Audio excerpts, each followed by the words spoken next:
She needs an emergency psychiatric evaluation before a single cent is disbursed. It's not a request, Arthur. It's a necessity. That was my father, Julian. His voice was like expensive bourbon, smooth-aged and burning with a hidden bite. He didn't look like a man about to lobotomize his daughter's future. He looked like a man closing a mid-market acquisition. He slid a thick, slate-grey folder across the polished obsidian desk.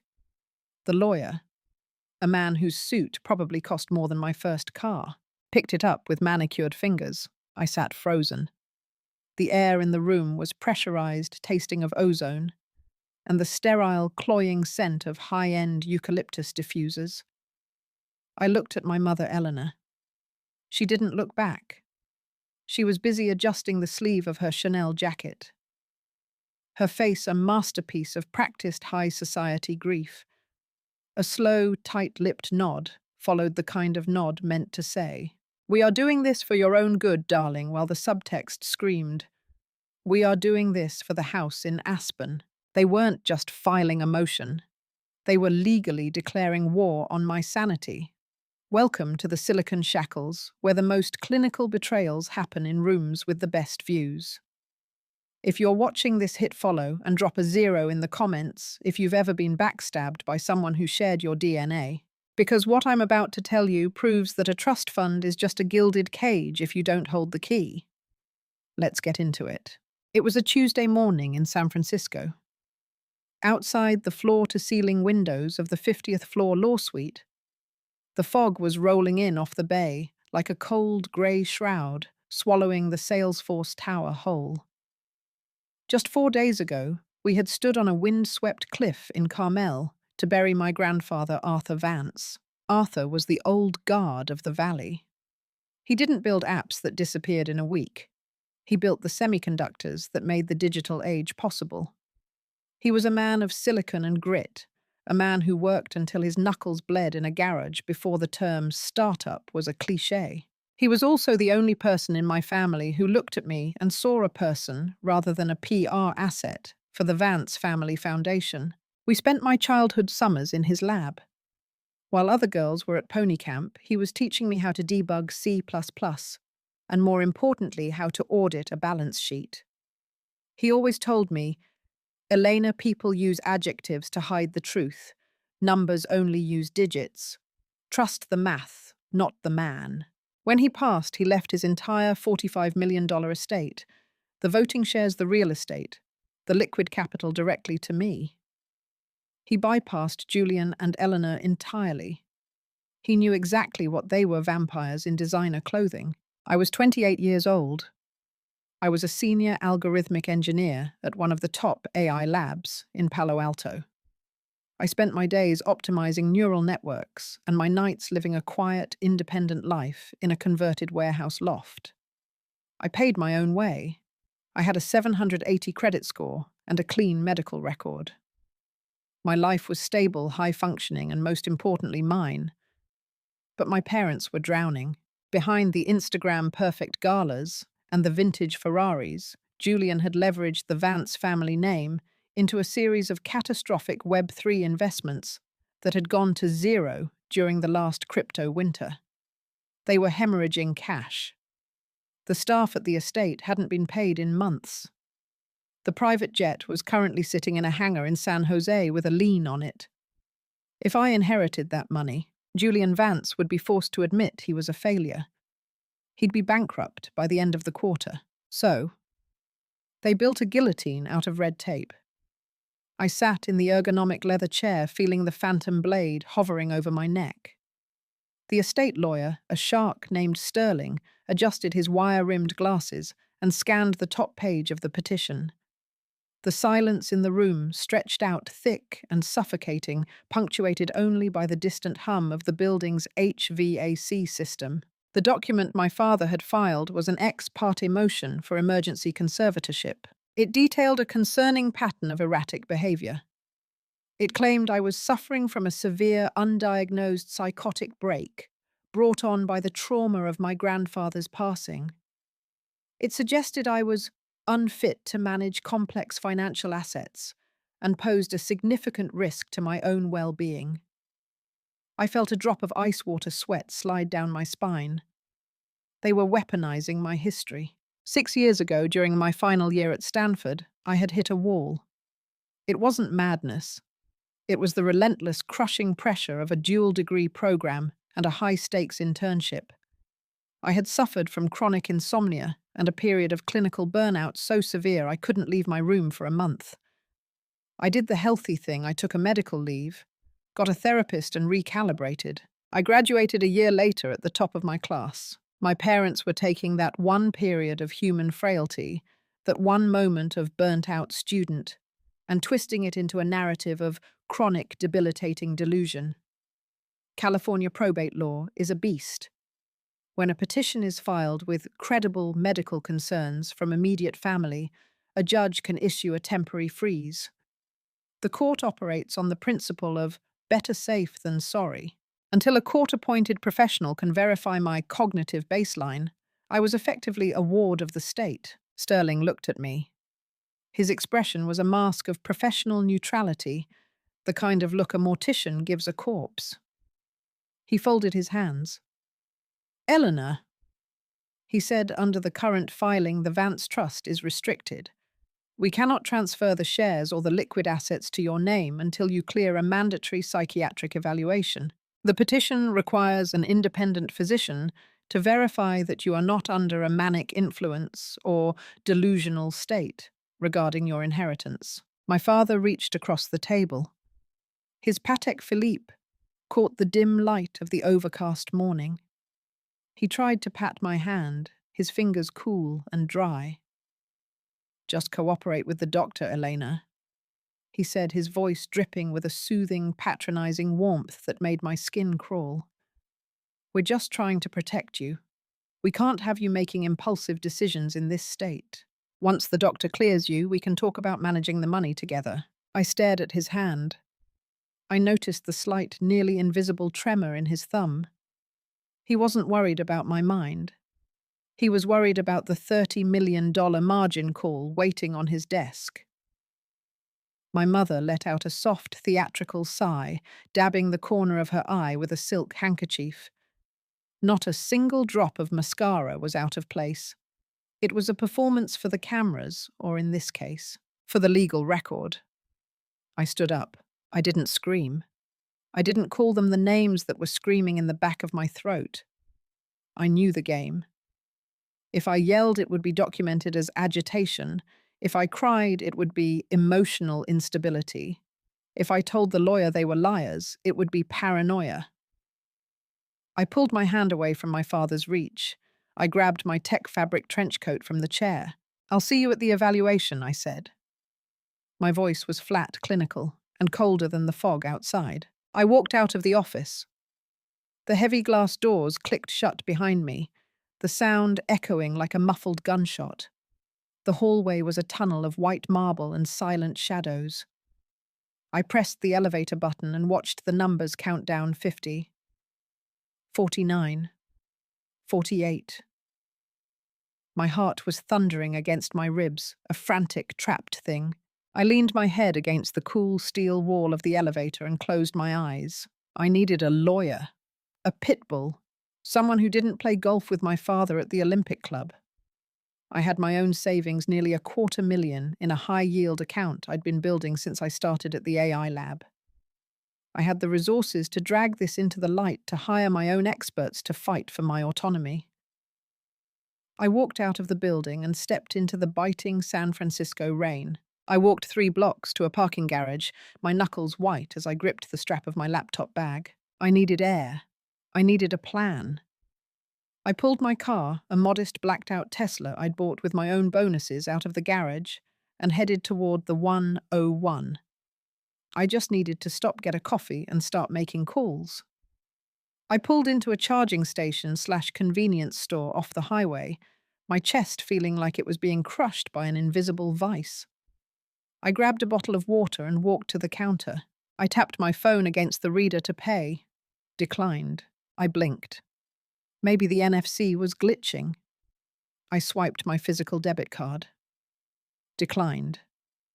"Try the chip," the clerk said, not looking up from his phone. I inserted the card. The machine let out a sharp, discordant beep. Transaction denied. Contact financial institution. A cold, hollow feeling started in my stomach and spread to my limbs. I pulled out a crumpled $20 bill from my coat pocket, the only cash I had, and paid for the water. I ran back to my car, fumbling with my phone. I opened my banking app, my thumb shaking so hard I missed the Face ID 3 times. When the screen finally loaded, the world went silent. Checking $0, saving $0. I clicked the transaction history. A massive wire transfer had been initiated at 8:45 a.m., 15 minutes before I walked into that law office. The ex parte motion froze the trust. It didn't touch my personal accounts. But Julian had found another way. He didn't need a court order for this. He just needed an old signature card from a joint account opened when I was a freshman at Stanford. An account I'd never bothered to close, just kept using as my primary. My father hadn't just sued me, he had robbed me. I sat in the car, the rain drumming a rhythmic mocking beat on the glass roof. I was a 28-year-old woman with a genius-level IQ, an inheritance of $45 million, and exactly $14.50 in my pocket. The trap was shut. The silicon shackles were locked. And the only way out was through a room where they were waiting to prove I was insane. The silence inside the Tesla was deafening, broken only by the rhythmic, mechanical whine of the windshield wipers fighting the San Francisco deluge. I stared at the twin zeros on my phone screen until they blurred into infinity. Trust the math, not the man. My grandfather's voice echoed in my mind, but for the first time, the math was screaming a truth I wasn't ready to hear. $45 million was a theoretical ghost.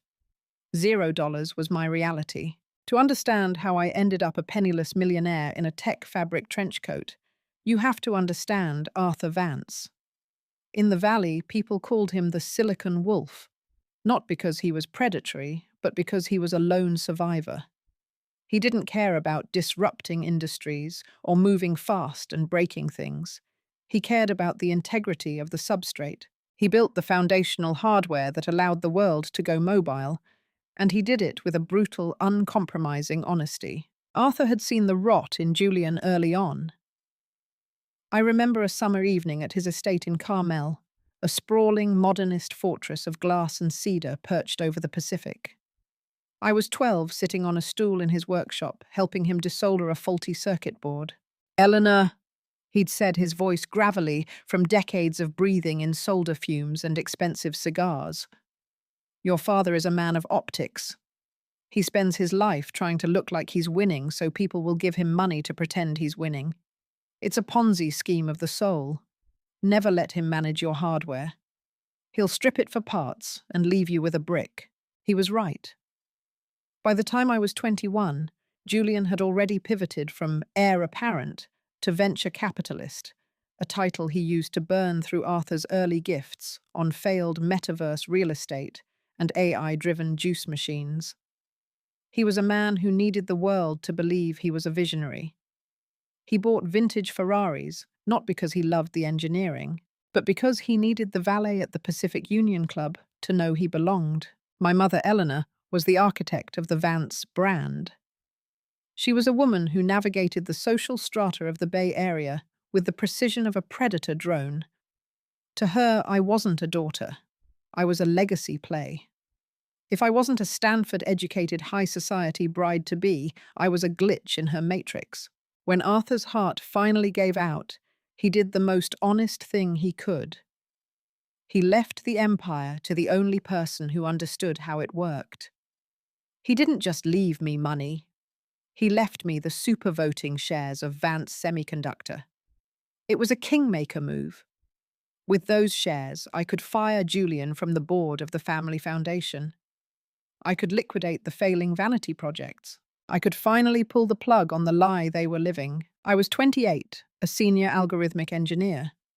I had spent 5 years at Neuralink Dynamics, building neural architectures that could predict market fluctuations before they happened. I was a creature of logic. I lived in a 1,200 square foot loft in the dog patch concrete floors, high ceiling sinks, and a server rack that cost more than my furniture. I didn't want the Carmel estate. I didn't want the social circuit. But Julian and Eleanor, they were the circuit, and they were starving. I leaned my head against the steering wheel, the cold leather pressing against my forehead. I realized now that the grief I saw on my mother's face at the funeral wasn't for her father-in-law. It was for the lifestyle she felt was being stolen from her. To them, my inheritance wasn't a gift. It was a theft. They had spent the last week tracking my every move. They knew my routine. They knew I'd be too distracted by the loss of the only person who truly loved me to notice the legal snare being tightened. The ex parte motion wasn't just a legal document. It was a narrative. By painting me as a brilliant but broken mind, a fragile genius, unraveling under the weight of a $45 million crown, they were appealing to the exact kind of paternalistic bias that probate judges in California lived by. They weren't robbing me, they were safeguarding the legacy. "You arrogant bastard," I whispered, the words fogging up the windshield. Julian didn't just want the money. He wanted the control. He wanted to be the one to tell the board that his troubled daughter had been placed under his wise, steady hand. He wanted to use my shares to bail out his failing crypto hedge fund. I looked at the water bottle I'd just bought with my last 20. It felt like the most expensive thing I'd ever owned. I checked my phone again. No service bars. I realized with a fresh jolt of terror that my phone plan was also part of the family enterprise account. If Julian had drained the bank, he had almost certainly flagged my IMEI. I was being erased. I had to get off the grid. But in the Bay Area, the grid is everywhere. Every camera, every smart city sensor, every connected car was a snitch. I needed to think like the engineer Arthur raised me to be. I needed to find a blind spot in the Vance family surveillance. I put the car in gear. I couldn't go back to my loft. They'd have wellness check teams waiting there. I couldn't go to my office. Security would have been notified of my mental health leave. I headed south toward the belly of the valley. I needed a place where I could disappear into the white noise of the digital world. A place where the math still worked even when the man had failed me. The rain turned into a misty, suffocating haze as I pulled into the parking lot of a 24-hour cyber hub in Sunnyvale. It was a relic of the late 90s, a low-slung, neon-lit building that smelled of ozone-burnt coffee and the desperate ambition of 1,000 failed startups. It was the kind of place where you could rent a workstation for $5 an hour and no one asked for your ID. I stepped out of the Tesla, my trench coat instantly soaked. I grabbed my laptop bag, my only weapon, and hurried inside. The interior was a graveyard of old hardware and flickering monitors. In the corner, a few digital nomads were hunched over their screens, their faces illuminated by the ghostly blue light of their own code. I found a booth in the far back, tucked behind a stack of decommissioned servers. I opened my laptop. My heart was still hammering a frantic rhythm against my ribs. I had exactly $14.50 in cash and a battery life of 84%. I didn't try to log into my bank again. I knew what was there. Instead, I bypassed my usual VPN and tunneled through a secondary onion-routed connection I'd built for a side project. I needed to see the battlefield from the outside. I navigated to the Santa Clara County probate portal.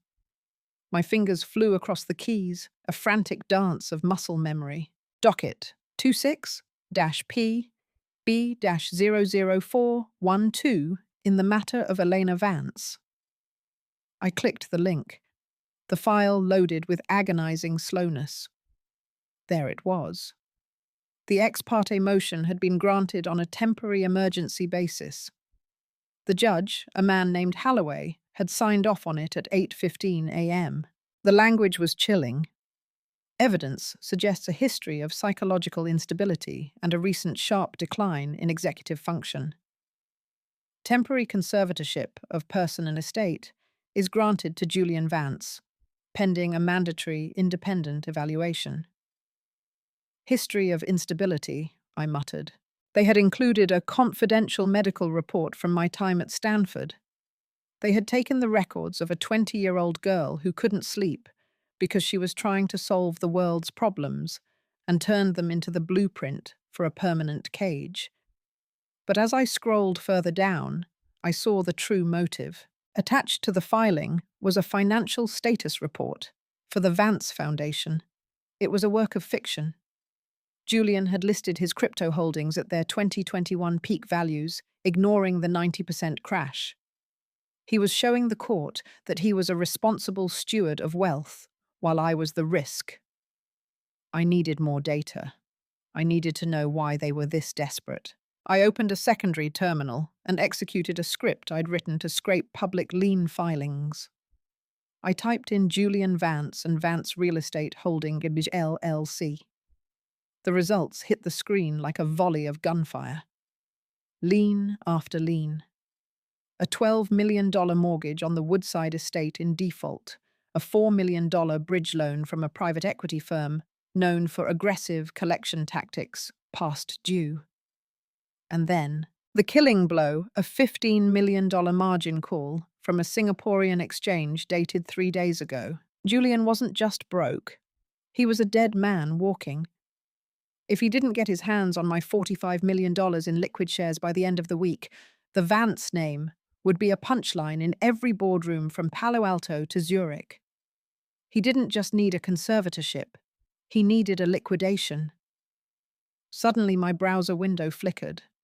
A notification popped up in the corner of my screen. Incoming encrypted file, the ledger. Source anonymous. I hesitated. Was it a trap? A Trojan horse sent by Julian's tech team? But the encryption key was familiar. It was an old internal handshake I had shared with only one person. Sarah. My sister-in-law. My brother Brendan's wife. Brendan was Julian's golden boy, the son who stayed in the family business, the one who nodded at all the right times and never asked where the money went. But Sarah was different. She was a senior risk analyst at a Tier 1 firm. She was the one who saw the numbers behind the curtain. I clicked accept. The file was a massive spreadsheet, a black book of Julian's true financial state. It contained wire transfers, offshore account numbers, and most importantly, the draft of the conservatorship motion. I opened the draft and checked the metadata. Created April 24th, 2026. Author J. Vance. My grandfather Arthur had died on May 2nd. Julian had been planning to lock me in a psychiatric ward while his father was still breathing. He had been measuring the drapes for my cage while Arthur was still fighting for air in a hospice bed. The premeditation was so cold, it made the air in the cyber hub feel like liquid nitrogen. I scrolled through the PDF of the independent medical report Julian had filed with the court. I right-clicked inspecting the file properties. Document origin Wentworth Real Estate, LLC, Printer 04. Author Julian Vance. The independent report hadn't been written by a doctor. It had been typed up by my father in his home office, likely on a template he'd bought off the dark web or coerced from a disgraced physician. He had committed aggravated perjury and felony fraud. "I've got you," I whispered, a jagged spark of hope flaring in my chest. But the hope was short-lived. A shadow fell over my booth. I looked up my hand, instinctively reaching for my laptop to slam it shut. Standing there was a woman in a beige trench coat, her hair damp from the rain, her expression a mask of grim determination. "Sarah," I breathed. She didn't smile. She slid into the booth across from me, her heels clicking against the linoleum. She placed a cup of lukewarm coffee on the table. "Brendan thinks I'm at the gym," she said, her voice a low, urgent murmur. "He has an AirTag on my car, so I had to take an Uber to a mall, then another one here. We don't have much time, Elena." "The ledger," I said, pointing to the screen. You sent it. Julian is insane, Elena.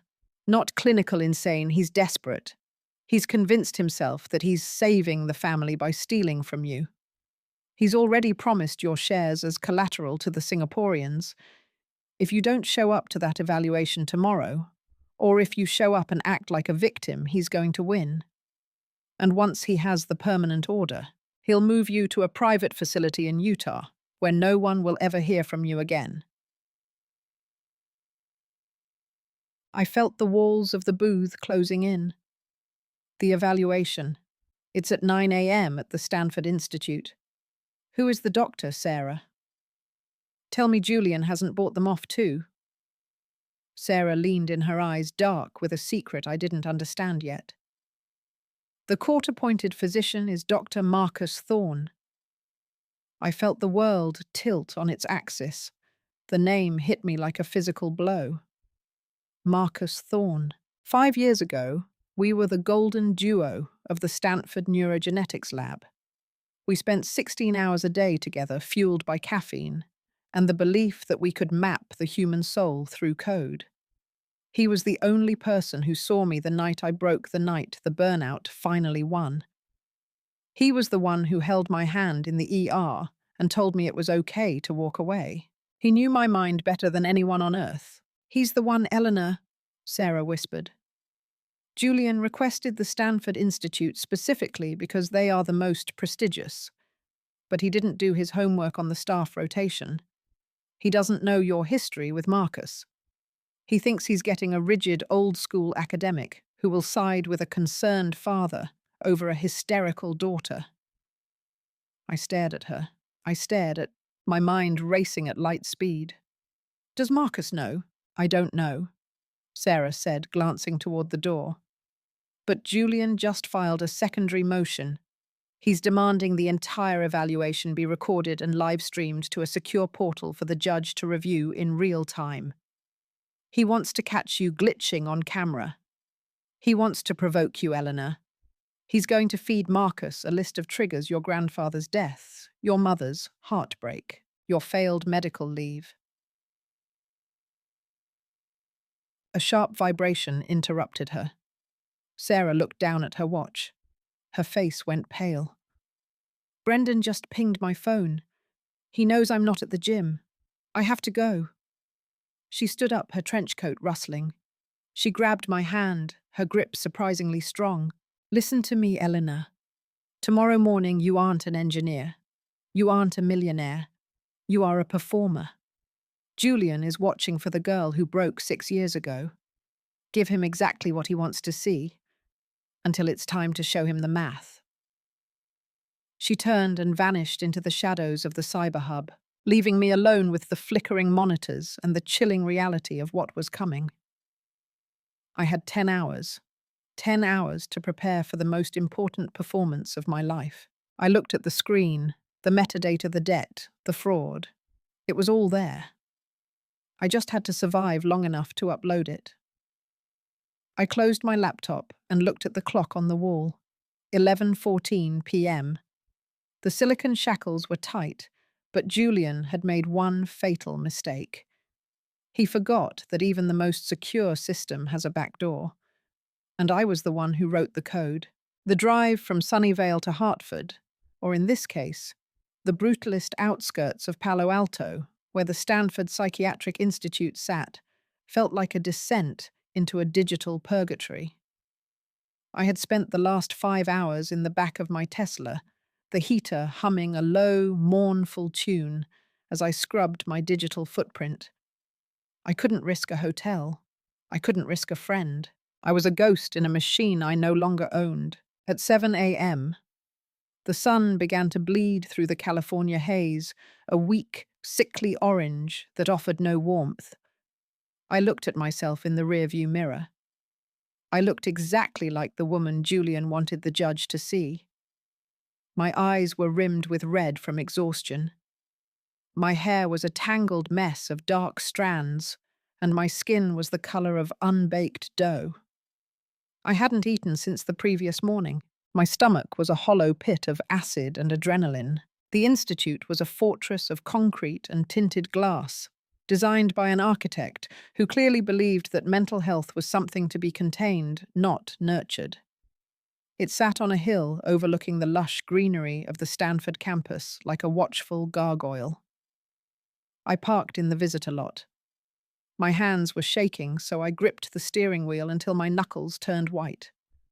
I had $14.50, a laptop with 12% battery, and an encrypted drive that could ignite my father's world. I walked through the revolving doors.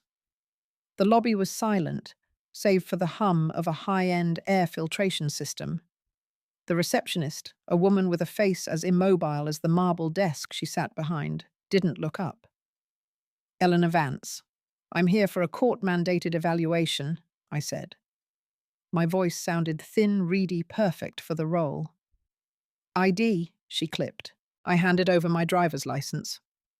She scanned it, her eyes flickering to a note on her screen. I knew what it said. High profile. Potential flight risk. Record everything. "Take a seat. Dr. Thorne will be with you shortly." I sat in a chair that was ergonomically perfect and emotionally freezing. To my left, a man in a janitor's uniform was buffing the floors, the rhythmic swish-swish of the machine sounding like a countdown.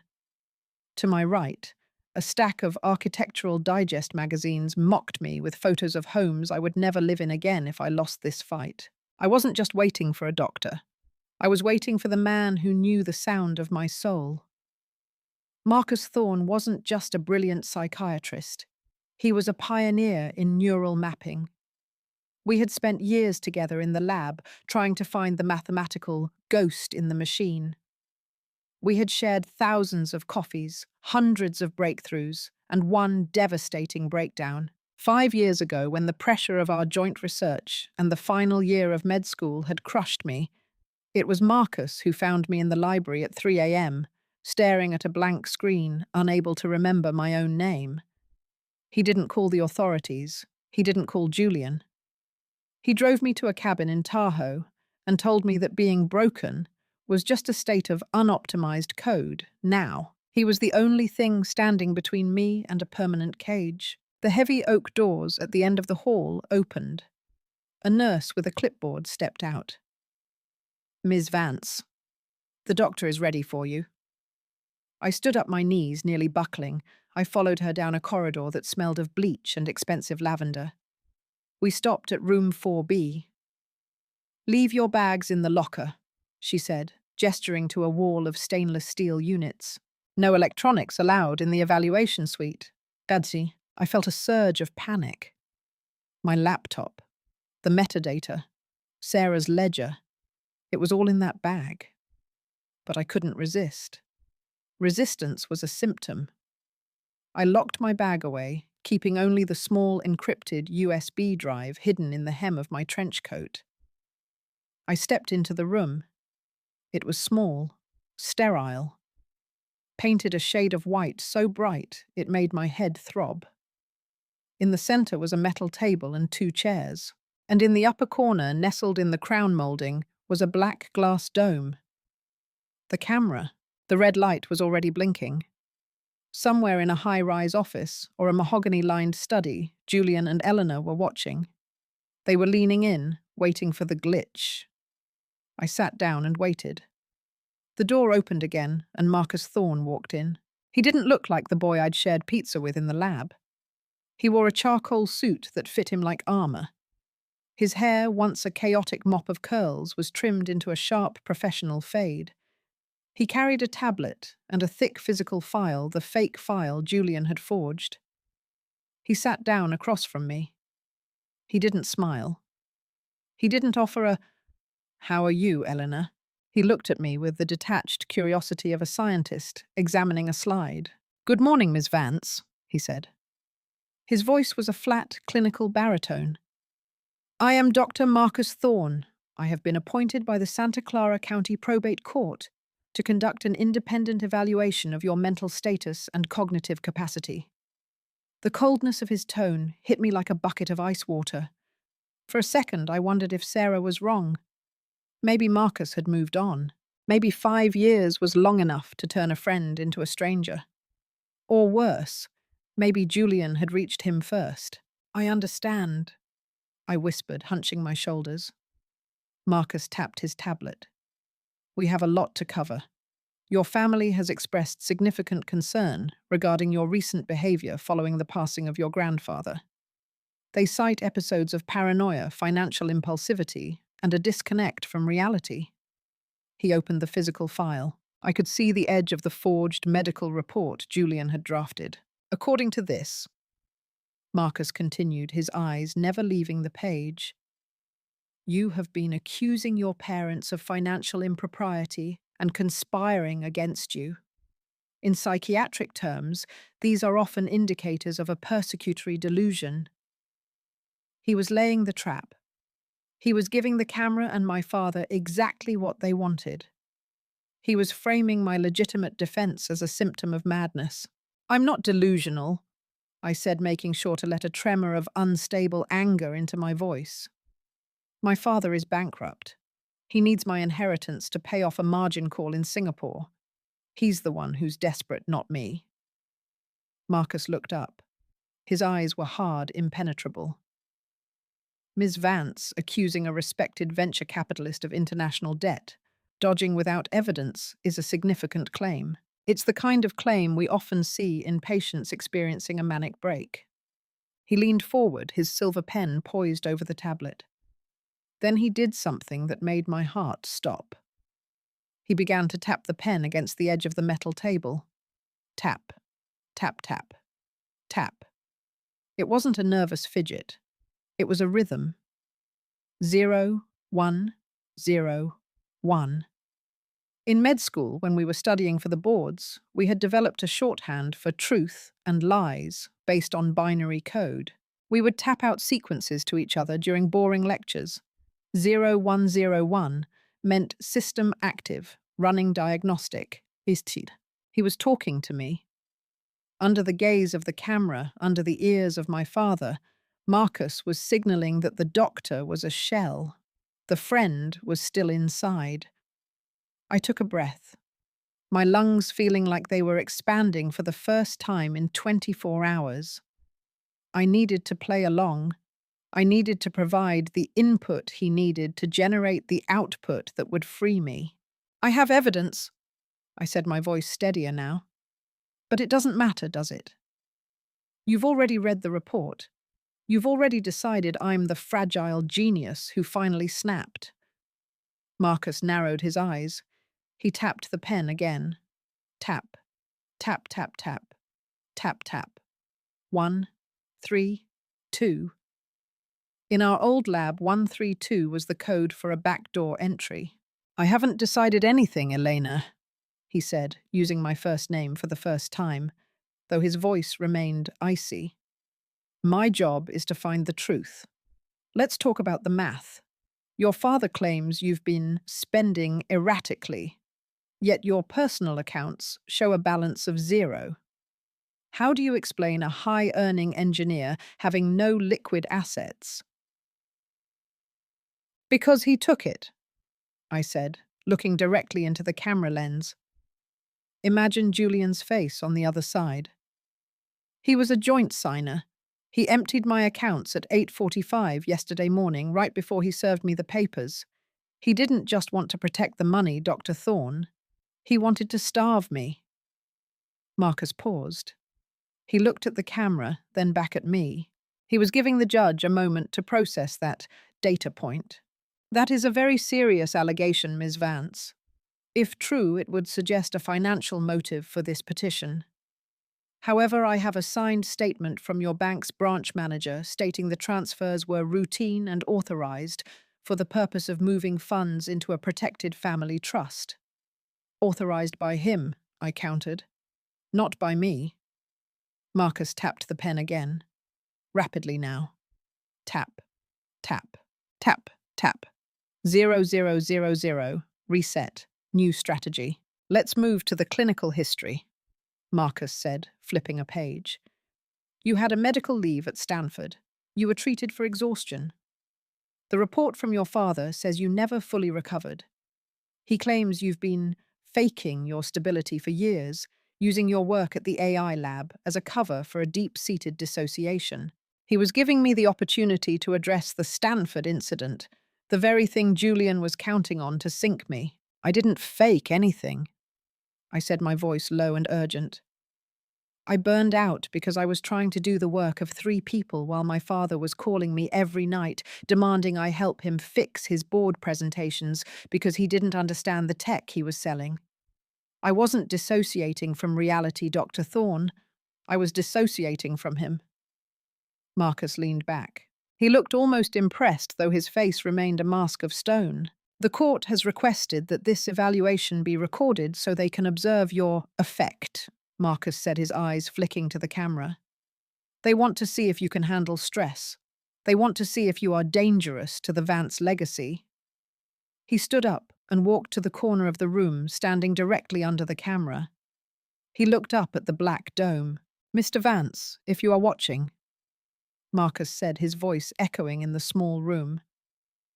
I am about to perform a high-stress cognitive stress test. I would advise you to pay close attention to your daughter's responses. They will be illuminating. He turned back to me. His eyes were no longer cold.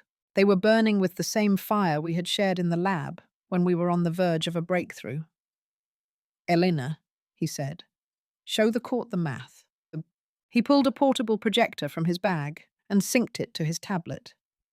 A screen flickered to life on the white wall. It wasn't a medical chart. It was the metadata from the forged report. Sarah hadn't just given the ledger to me. She had sent it to Marcus. The battle wasn't just in this room. We were about to turn Julian's livestream into his own public execution. The flickering light from the portable projector bathed the sterile white room in a ghostly blue hue. On the wall, the metadata of the independent medical report was laid bare, a digital skeleton that made the hair on my arms stand up. What you are seeing on the screen for the record, Marcus said, his voice now carrying the authority of a lead investigator rather than a doctor, is the back-end data for the primary evidence submitted in the ex parte motion. In forensic computing, we call this the source of truth. I looked up at the camera dome. I could almost feel Julian's breath hitch on the other side of the link. He had spent millions on security systems and encryption, but he had failed the most basic rule of the digital age. Every file has a memory. The author of this document, Marcus continued, pointing his silver pen at the projected line, is listed as J. Vance. The workstation ID correlates to a private server located at the Vance estate in Woodside. And the timestamp. He paused for dramatic effect. The timestamp shows this independent medical evaluation was completed 3 days before the subject's grandfather even passed away. I leaned forward, the exhaustion in my bones replaced by a cold, sharpened clarity. He didn't just want a conservatorship, Marcus. He wanted a script. He wrote the symptoms he wanted me to have, and then he looked for a judge who wouldn't check the file properties. Marcus tapped his tablet, and the screen shifted. Now, it displayed the ledger. Sarah had sent the terrifying trail of Julian's debt. Mr. Sterling's law firm claimed that Eleanor's finances were a disaster zone due to her instability. Marcus said, his eyes flicking to the camera. But these records show a different disaster. $14 million in offshore margin calls, a default notice on the family's primary residence, a series of wire transfers from Elena's personal accounts initiated by Julian Vance to a high-risk crypto lending platform in the Cayman Islands. The air in the room felt heavy, like the atmosphere before a massive lightning strike. I knew what Marcus was doing. He wasn't just evaluating my mind. He was conducting a public audit of my father's crimes in a format that was being recorded directly onto the court's secure server. Julian had asked for a live stream to catch my breakdown. Instead, he was watching his own handcuffs being forged in high definition. Eleanor, Marcus said, turning back to me, The petition claims you suffer from persecutory delusions, specifically the belief that your father is stealing from you. Given the data on the wall, would you say your belief is a delusion or a calculation? It's arithmetic, I said, my voice resonating with a strength I didn't know I still possessed. My grandfather taught me that people lie, but numbers don't. The numbers say Julian Vance is a thief. The numbers say he's using the probate court as a tool for a hostile takeover of my life. If wanting to protect my autonomy from a fraudster is paranoid, then every CEO in this valley is insane. Marcus nodded slowly. He tapped the silver pen against the table again. Tap, tap, tap, tap, tap, tap. 1, 2, 3. In our old lab shorthand, 1, 2, 3 meant target neutralized. I have seen enough of the financial substrate, Marcus said, his tone shifting back to the clinical. Now let's discuss the Stanford incident of 6 years ago. The petition claims you never recovered. It claims your current fixation on these numbers is a recurrence of the dissociation you experienced then. He was giving me the floor for the final rebuttal. The silicon shackles were based on the idea that I was fundamentally broken. I had to prove that the crack in my past was actually where the light and the strength got in. 6 years ago, I didn't lose my sanity. I said, refusing to blink as I stared at the camera. I lost my tolerance for the lie. I was trying to carry the weight of my father's expectations while he was quietly bleeding the family dry. My breakdown was actually a breakthrough. It was the moment I realized I couldn't fix him, so I fixed myself instead. I built a career. I built a life. I built the very things he's trying to steal today because he was too weak to build them himself. Marcus stood up and walked to the projector, clicking it off. The room returned to its sterile, glaring whiteness. He looked at the camera one last time. "This concludes the clinical portion of the evaluation," he announced. "I will be filing my final report with the judge within the hour.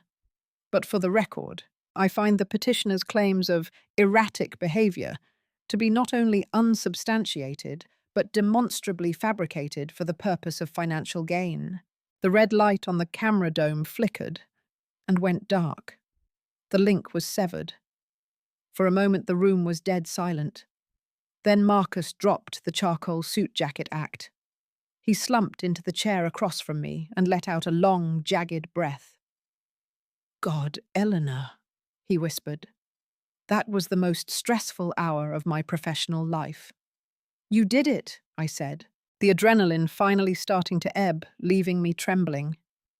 "You actually did it."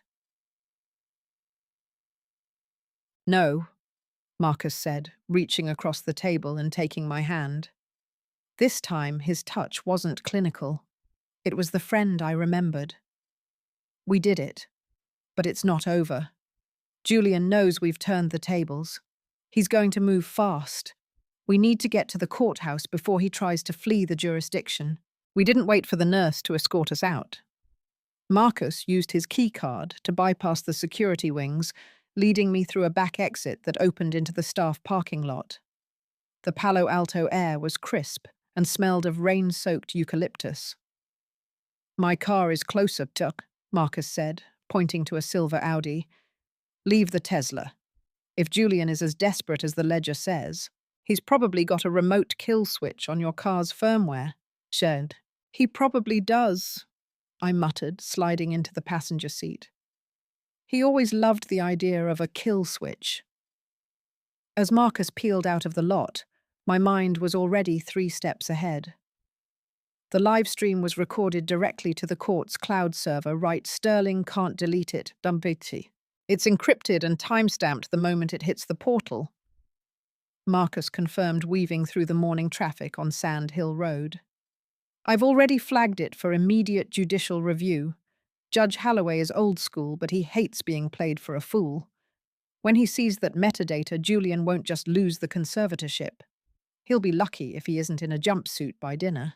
But as we hit the ramp for the 101, North toward the courthouse, a blacked-out SUV swerved in front of us, forcing Marcus to slam on the brakes. "What the hell?" Marcus growled. Behind us, a second SUV pulled up, pinning us in. My heart plummeted. This wasn't the police. This wasn't the court. "It's the Singaporeans," I whispered, remembering the $15 million margin call. "Or Julian's private security. He's trying to stop us from reaching the judge." The door of the front SUV opened, and a man in a tactical vest stepped out. He didn't look like a lawyer. He looked like an enforcer. He tapped on Marcus's window with the muzzle of a glass breaker tool. "Ms. Vance," the man said through the glass, his voice muffled but unmistakable. "Your father is very concerned about your health. He thinks you should come home now." "Stay in the car, Elena," Marcus said, his hand reaching for his phone. "No!" I said, a sudden cold realization hitting me. "They don't want to kill me. They can't. If I die, the shares go into a legal limbo for years.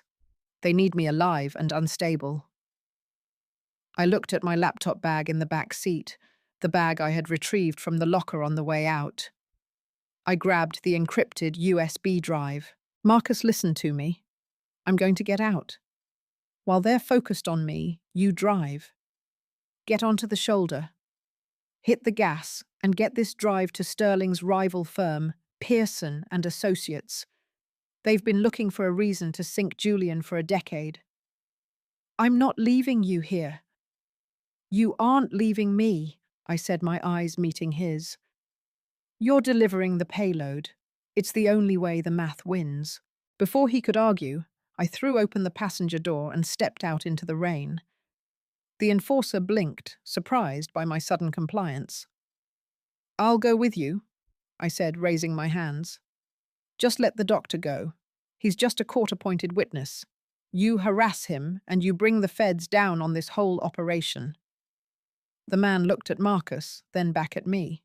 He signaled to the second SUV to move. Marcus looked at me through the windshield, his face a mask of agony and indecision. Tap, tap, tap. I tapped my fingers against the roof of the car. 1, 3, 2. Back door. Marcus understood. He slammed the Audi into gear, swerved onto the paved shoulder, and roared past the lead SUV tires, screaming.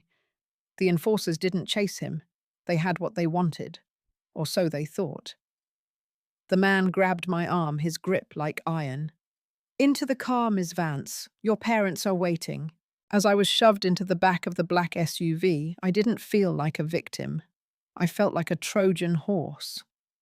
They were taking me directly to the center of their empire, unaware that I was carrying the virus that would bring it all down. The silicon shackles were still on my wrists, but for the first time, I was the one holding the key. "Drive," the man said to the pilot. We headed toward the Vance estate in Woodside, a $20 million glass tomb, where the final act was about to begin. I leaned back against the leather seat and closed my eyes. Arthur, I thought, trust the math. The math said Julian was about to lose everything, and I was the one who was going to count it down to 0. The black SUV crested the final ridge of the Santa Cruz Mountains, the dense redwoods parting to reveal the Vance estate. It was a masterpiece of glass and steel arrogance, a cantilevered fortress that seemed to defy gravity, jutting out over the valley like a predator's jaw. In the fading light of the storm, the house didn't look like a home. It looked like a high-end containment unit. The iron gates groaned open. As we pulled into the circular driveway, I saw the vintage Ferraris lined up like polished tombstones. There was no staff in sight, no gardeners, no security detail at the door, just the hollow silence of a house that had outlived its credit limit. The enforcer opened my door. Inside, the library. I walked with my head held high, my damp trench coat heavy against my shins. The interior of the house was a cavern of mid-century modern furniture and curated art that Julian didn't understand, but knew was expensive. Every step I took on the white oak floors echoed. The library was at the end of the north wing. When I entered, I found them. Julian was standing by the floor-to-ceiling windows, a glass of amber liquid in his hand. He looked older than he had that morning. The fine lines around his eyes had deepened into cracks, and his expensive suit looked like it was wearing him. Eleanor was seated in a velvet armchair, her hands folded over her lap, her face a mask of practiced, fragile disappointment. "You really shouldn't have involved Marcus Thorne, Eleanor," Julian said, his back still turned to me. "He was always a disruptive influence. Too much theory, not enough loyalty." "He's a doctor, Julian," I said, dropping the dad entirely. "And he's a witness. The live stream is already on the court server. You can't hide what happened in that room." Julian turned around. He didn't look angry. He looked exhausted, which was far more dangerous. "The court server is a government database, Elena, and databases can be contested. My lawyers are already filing a motion to suppress the recording citing undue influence by a physician with a documented personal history with the subject. By the time a judge actually watches that tape, the conservatorship will be permanent and you'll be in a recovery center in Switzerland." "With what money?" I asked, taking a step toward him. "Sarah gave me the ledger. I know about the Singaporean margin calls. I know the Woodside estate is in default. You aren't saving the family, Julian. You're just trying to keep the lights on for one more quarter." Eleanor finally looked up. Her eyes were cold, sparkling like industrial diamonds. "We are doing what is necessary to preserve the Vance name. Your grandfather was a great man, but he was senile at the end. Leaving everything to a girl who lives in a warehouse and writes code for fun was his final mistake. We are simply correcting the record." "You're correcting your bank balance," I snapped. Julian set his glass down on a mahogany desk, the same desk where he had probably signed the forged medical report. "It doesn't matter what you know. You're here now. Under the emergency order, I am your legal guardian. You aren't leaving this house until the transport team arrives at 0400. He gestured to the enforcer at the door. "Take her phone, take her bag, lock her in the guest suite, and someone find Sarah. She's been unreachable all afternoon." I felt a surge of pride. Sarah was gone. She was likely already under the protection of Pearson and Associates, acting as the state's star witness. The enforcer reached for my laptop bag. I let him take it. I let him take my phone. I didn't fight. Because inside the pocket of my trench coat, my hand was closed tightly around the only thing that mattered, a high gain. Long-range Wi-Fi bridge I'd swiped from the cyber hub. As I was led down the hall, I looked at the house. It was built on a state-of-the-art smart home backbone. Everything from the climate control to the security shutters ran through a centralized hub.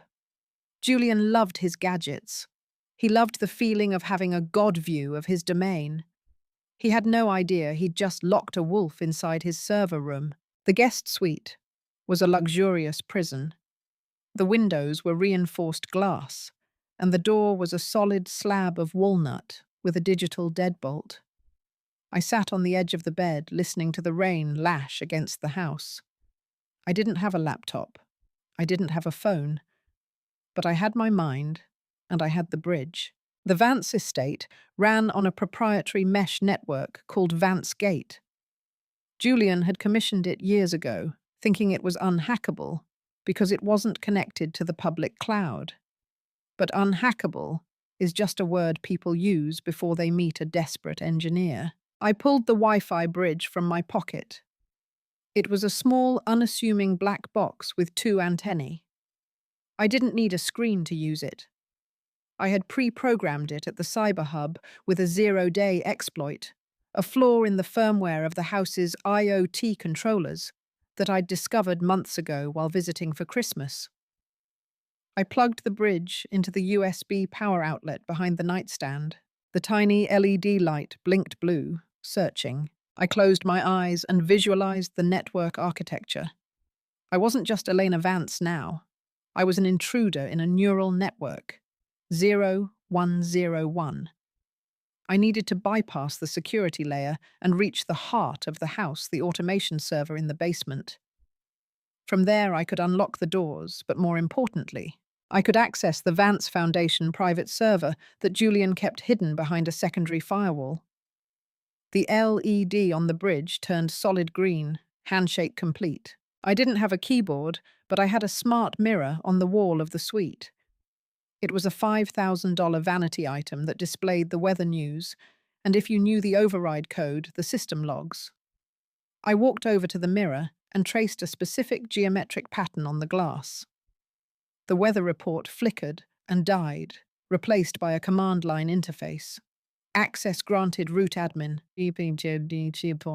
Access. My heart hammered in my chest. I began to type on the haptic surface of the mirror, my fingers moving with the precision of a concert pianist. Scanning Vance Foundation Private, 432 files found. Filter offshore, liquidation, Arthur Vance will. The mirror began to scroll through a list of documents that would make a federal prosecutor weep with joy. It wasn't just the debt Sarah had found. It was the liquidation plan. Julian had already signed a contract with a private equity group to sell off Vance Semiconductor, Arthur's life's work, for pennies on the dollar, just to clear his personal debts. He was going to dismantle the legacy fire, 3,000 employees, and walk away with a clean slate.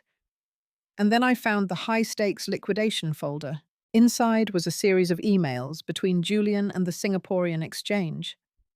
He wasn't just paying them back.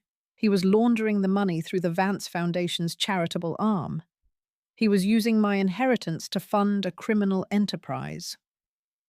"Got you," I whispered. Suddenly, the screen on the mirror turned red. "System alert. Unauthorized access detected. Initiating lockdown." Initiating. Julian wasn't a tech genius, but his security team was. They had seen the bridge connect. The lights in the suite began to strobe. The security shutters on the windows slammed shut with a deafening thud. The HVAC system cut out, and the room went deathly silent. The door clicked. It wasn't unlocking. It was sealing. I heard footsteps in the hall, heavy, fast. Julian was coming. I didn't panic. I turned back to the mirror. I had 30 seconds before they cut the power to the wing. I didn't try to hide my tracks. I did the opposite. I initiated a global broadcast. Arthur had built the house to be a showcase. In the grand foyer, there was a 200-inch micro-LED wall designed for art installations. In every room, there were high-fidelity speakers. I took the files, the emails, the forged report, the Singaporean contracts, and the recording of the evaluation with Marcus and I, hit play all. The house erupted. Downstairs, I could hear the booming voice of Dr. Marcus Thorne echoing through the halls, detailing Julian's fraud. I could hear the ping of the emails being sent to every contact in Julian's address book. His investors, his lawyers, the press, and the FBI's San Francisco field office. The door to the suite was kicked open. Julian stood there, his face purple with rage, a tablet in his hand. He was frantically trying to kill the broadcast, but I had locked the admin credentials. "What have you done?" He roared, his voice barely audible over the sound of his own crimes being broadcast to the valley. "You've destroyed us. You've destroyed the name." "I didn't destroy it, Julian," I said, standing in the center of the dark room, the red light from the mirror reflecting in my eyes. "I just audited it. And the math says you're bankrupt." He lunged for me, but the enforcer from earlier stepped in front of him. The man wasn't looking at me. He was looking at his own phone. He had just received the global broadcast email. He looked at Julian with a new kind of expression, the look of a man who realized his paycheck was never coming. "Mr. Vance," the enforcer said, his voice cold. "The police just breached the front gate. They aren't here for the girl." Julian froze. Through the slits in the security shutters, I could see the blue and red lights reflecting off the redwoods. The sirens were a discordant symphony rising over the hill. Julian looked at the mirror, where the metadata of his forged report was still scrolling like the credits of a horror movie. He looked at me, and for the first time he didn't see a fragile daughter. He saw the silicon wolf. He saw Arthur. "It was never your money," I said quietly as the sound of boots hit the front porch. "It was his, and he knew exactly who to trust with the key." The door to the house burst open. The command was clear. "FBI, hands in the air." I walked past my father, past the ruins of his silicon empire, and stepped out into the hallway. The silicon shackles had finally shattered, not because someone unlocked them, but because I had redesigned the system until the locks no longer existed. I walked toward the light of the flashlights in the foyer, my heart finally at peace. The math was finished. The legacy was safe. And for the first time in my life, the air I breathed was entirely my own. The blue and red strobes of the patrol cars transformed the glass facade of the Vance estate into a fractured kaleidoscope. It was a cold, clinical light, the kind that didn't just illuminate, but stripped away the glamour until only the bare, ugly bones of the truth remained. I stood on the gravel driveway, wrapped in a heavy wool blanket. A paramedic had pressed into my hands. The rain had slowed to a drizzle, but the air was sharp with the scent of ozone and wet earth. Behind me, the house was still screaming. My broadcast was looping in the foyer, Marcus Thorne's voice echoing through the open front doors like a haunting digital ghost. I watched as Julian was led out in handcuffs. He didn't look at me. He kept his head down. His tailored suit jacket pulled over his wrists to hide the steel. He looked small. For 28 years he had been a giant in my world, a looming, unpredictable force of nature. Now he was just a man caught in a bad trade. Elena followed 10 minutes later. She wasn't in handcuffs, but she was flanked by 2 federal agents. She walked with a stiff, terrifying dignity, her chin tilted up as if she were simply moving from one gala to the next. As she passed me, she paused. Her eyes, usually so calculated, were vacant. "You've burned the house down, Eleanor," she said, her voice a brittle whisper. "There's nothing left to inherit." "I didn't burn it, Eleanor," I replied, pulling the blanket tighter. "I just turned the lights on. If the house fell apart because people could see it, it was never a house to begin with." She didn't answer. She was ushered into the back of a black sedan, and the door closed with a final heavy thud. The silicon shackles hadn't just been about money or legal filings. They were built on the belief that I was a subset of their identity, a variable they could manipulate to balance their own broken equations. Tonight, that variable had achieved sentience and rewritten the entire program. "Eleanor." I turned to see Marcus walking toward me. He looked exhausted, his tie loosened and his hair a mess, but there was a fierce, bright look in his eyes. "The judge watched the tape," Marcus said, stopping a few feet away. "Holloway didn't even wait for the morning session. He issued an emergency stay on the conservatorship and signed the warrants for Julian's private servers based on the metadata we provided. It's over.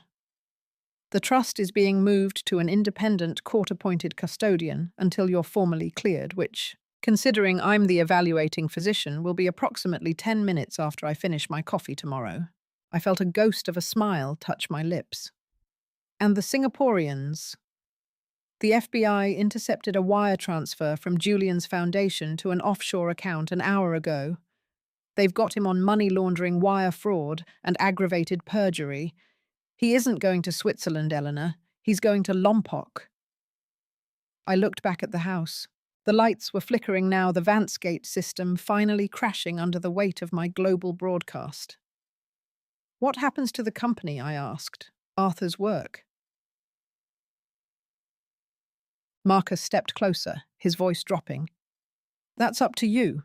You're the majority shareholder of Vance Semiconductor. The board is going to be in a panic by 8 a.m. They'll want to distance themselves from Julian as fast as humanly possible. They'll be looking for a new chair, someone who understands the hardware, someone who isn't afraid of the math. The weight of it hit me then. The $45 million estate wasn't just a number in a bank account. It was a responsibility. It was 3,000 employees, a dozen patents that defined the modern world, and the legacy of a man who built things in a garage because he believed in the integrity of the signal. I looked at my hands. They were steady. "I'm not my father," I said, more to myself than to Marcus. "No," Marcus agreed softly. "You're the girl who survived the crash, and usually those are the only people who know how to build a better engine." I took a deep breath, the cold air filling my lungs. I felt a strange sense of displacement. For the last 48 hours, I had been a fugitive, a psychiatric patient, and a hacker. Now I was just Elena Vance again. But the Elena Vance who entered that law office on Tuesday morning was gone. I walked toward Marcus's car. I had $14.50 in my pocket, a damp trench coat, and a world that was about to be very loud. "Where to?" Marcus asked as he opened the door for me. I looked out at the valley where the lights of Palo Alto and Mountain View sparkled like a sea of fallen stars. Somewhere out there was my loft, my server rack, and my quiet life. But I knew I couldn't go back to just being an engineer. "The San Jose field office," I said. "I need to give a statement, and then I need to call Sarah. We have a board meeting to prepare for." As we drove down the winding mountain road, leaving the glass fortress of the Vances behind, I pulled my phone from my bag. It was dead, but the reflection in the dark screen showed a woman I finally recognized. The path forward wasn't going to be easy. There would be lawsuits, press scrums, and the long, arduous process of untangling Julian's web. But as Arthur always said, the most complex problems are just a series of smaller ones waiting to be solved. The math was clear. The variables were set. And for the first time in my life, I was the one holding the pen. I leaned my head back against the seat and watched the redwoods blur into the night. The shackles were gone. The broadcast was over. The real work was just beginning.